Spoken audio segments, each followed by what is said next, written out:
একটি কাল নাগিনী সুন্দরী মেয়ের ছদ্মবেশ ধারণ করে এক বাদশাহকে বিয়ে করেছিল।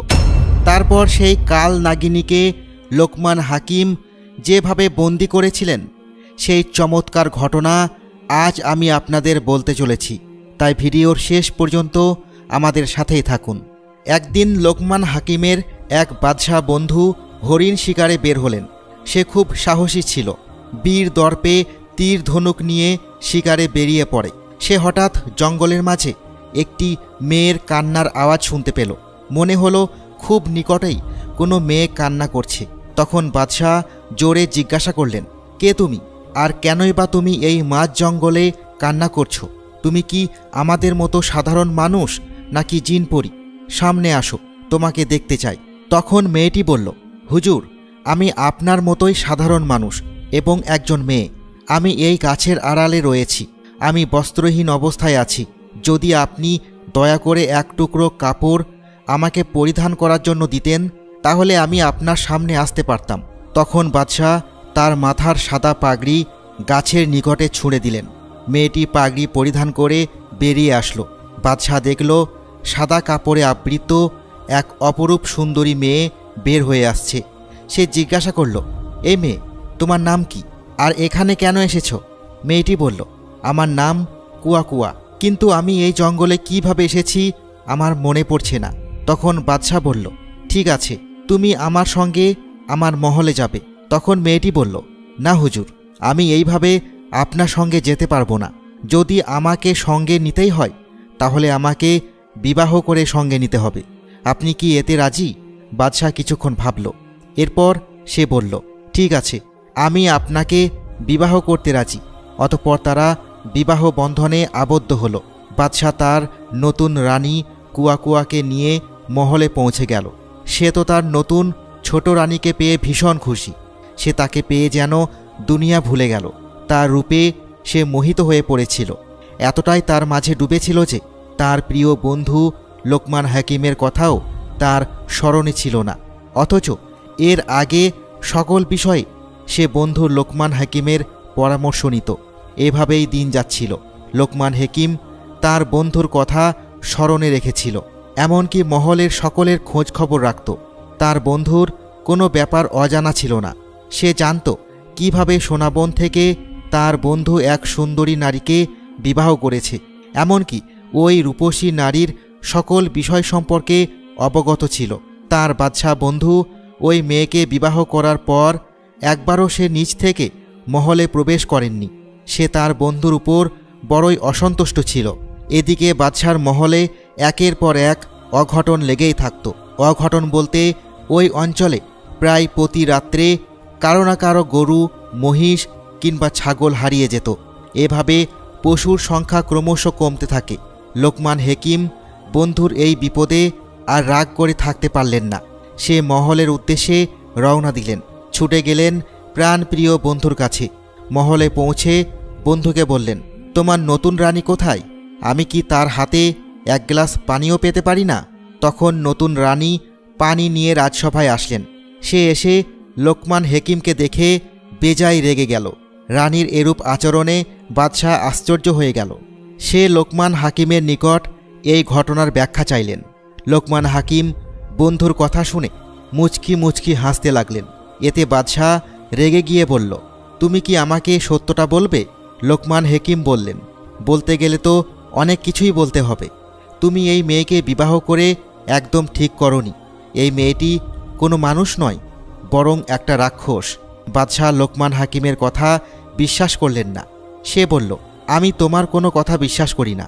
তোমাকে অবশ্যই উপযুক্ত প্রমাণ পেশ করতে হবে। তখন লোকমান হাকিম বললেন, অবশ্যই আমি প্রমাণ দেব, তবে এর জন্য তোমাকে কিছু কাজ করতে হবে। মহলে প্রবেশ করা সকল পানির উৎসের দ্বার বন্ধ করতে হবে। মোট কথা, কোনো জায়গায় কোনো পানি থাকা যাবে না। এরপর গভীর রাতে তুমি তোমার রানীর কাছে এক গ্লাস পানি চাইবে। দেখবে সে কোথা থেকে পানি সংগ্রহ করে তোমাকে দেয়। বাদশাহ বন্ধুর কথা মতোই কাজ করলেন। মহল বলতে গেলে পানি শূন্য করা হলো। পানির সব উৎস বন্ধ করা হলো। এরপর গভীর রাতে বাদশাহ তার নতুন স্ত্রীর নিকট এক গ্লাস পানির আবদার করল। কুয়া কুয়া পানি আনতে গিয়ে দেখল কক্ষে পানি নেই। এরপর সে জাঁতাকলে পানির জন্য গেল, কিন্তু সেখানেও ফলাফল শূন্য। সে ভাবতে লাগলো কোথাও পানির চিহ্ন নেই কেন। সে বুঝতে পারল এগুলো নিশ্চয় লোকমান হাকিমের বুদ্ধি। সে বাদশাহের কক্ষে ফিরে আসলো এবং বলল, দেখুন, আমি আপনার কোনো ক্ষতি করব না। আপনি আমাকে আশ্রয় প্রদান করেছেন তা আমি ভুলে যেতে পারি না। আমার উদ্দেশ্য যদি আপনার ক্ষতি করাই হতো তাহলে আরও আগে সেটা আমি করতে পারতাম। আমি আমার মায়ের কাছে শুনেছি আমার পিতাকে কোনো এক বাদশাহ হরিণ শিকার করতে এসে তীর বিদ্ধ করে হত্যা করেছে, আর আমার মাকে হত্যা করেছে কোনো এক হাকিম। একদিন আমার মা আহারের সন্ধানে বেরিয়েছিল। আমি তখন বৃক্ষের কোটরে ছিলাম। হঠাৎ জোরে একটা চিৎকারের আওয়াজ শুনতে পাই। গিয়ে দেখি আমার মা ছটফট করছে। সে আমাকে বলেছে কোনো এক হেকিম তার গায়ে ঔষধ ছুঁড়ে মেরেছে, তার সারা শরীর জ্বলে যাচ্ছিল। কিছু সময় ছটফট করার পর আমার মায়ের মৃত্যু হয়। আমি নিশ্চিত আপনার বন্ধু হেকিম আমার মায়ের হত্যাকারী। সে প্রায়শই ঔষধি লতাপাতা সংগ্রহের জন্য সোনা বনে যায়। পরদিন সকালে উঠে বাদশাহ লোকমান হাকিমের বাড়ির উদ্দেশ্যে বের হয়ে গেল। বন্ধুকে গিয়ে বলল, বন্ধু, আমাকে বাঁচাও। নতুন রানী আসলেই কোনো মানুষ নয়। তখন লোকমান হেকিম বলল, এই জন্য প্রয়োজন একটি বেতের তৈরি দুতলা নৌকা। সেই নৌকা করে আমাদের যেতে হবে নীল দরিয়ায়, যে দরিয়ায় কিছুই ভেসে থাকে না। লোহা কিংবা কাঠের তৈরি নৌকাও ভেসে থাকে না, ডুবে না একমাত্র বেত দিয়ে তৈরি করা জাহাজ বা নৌকা। নতুন রানীকেও আমাদের সঙ্গে নিবে। এরপর বাদশাহ মহলে ফিরে এলো। সে নতুন রানীকে বলল, আমরা কিছুদিন পর সমুদ্র ভ্রমণে বের হব। আমার সঙ্গে আমার বন্ধু হেকিমও থাকবে। কোয়া কোয়া তো বেজায় খুশি। অনেক দিন সে কোথাও ঘুরতে পায়নি। আবার এই সুযোগে মাঝ সমুদ্রে সে হেকিমের থেকে তার বদলা নিতে পারবে। সে সমুদ্রে লোকমান হেকিমকে ডুবিয়ে মারবে। কয়েকদিন পর তারা ভ্রমণে বের হলো। লোকমান হেকিমও পরিকল্পনা করেছে কিভাবে এই বদ রাক্ষসীর কাছ থেকে মুক্তি পাওয়া যায়। ওদিকে রাক্ষসীও তার পরিকল্পনার ছক কষছে। যখন তারা সমুদ্রে পৌঁছে গেল, লোকমান হেকিম মজার ছলে রানীকে বলল, রানী সাহেবা, আমি শুনেছি এই নীল দরিয়ার নাকি কোনো তল নেই, এমনকি এর উপর কেউ কখনো ভেসে থাকতে পারে না। আপনিও নিশ্চয় তা মানেন। কিন্তু রানী বলল, কে বলেছে এই সমুদ্রের কোনো তলদেশ নেই? অবশ্যই আছে। সকল নদী, সাগর বা মহাসাগরের অবশ্যই তলদেশ রয়েছে। হেকিম বলল, তাহলে তো তার প্রমাণ আপনাকে দিতে হবে, না হলে আমি বিশ্বাস করতে পারবো না। কোয়া কোয়া খানিকটা রেগে গেল। সে নিজের শক্তির অহংকারে বলল, অবশ্যই আমি প্রমাণ দেব। এই সমুদ্রের তলদেশ আছে। আমি বিশাল সাপের আকার নিয়ে সমুদ্রের গভীরে গিয়ে তলদেশ থেকে মাটি নিয়ে আসব। আপনি আমার লেজ উপর থেকে ধরে রাখবেন, এতে নিশ্চয়ই প্রমাণ হয়ে যাবে। লোকমান হেকিম বলল, অবশ্যই অবশ্যই, আমি দেখার জন্য অধীর আগ্রহে অপেক্ষা করব।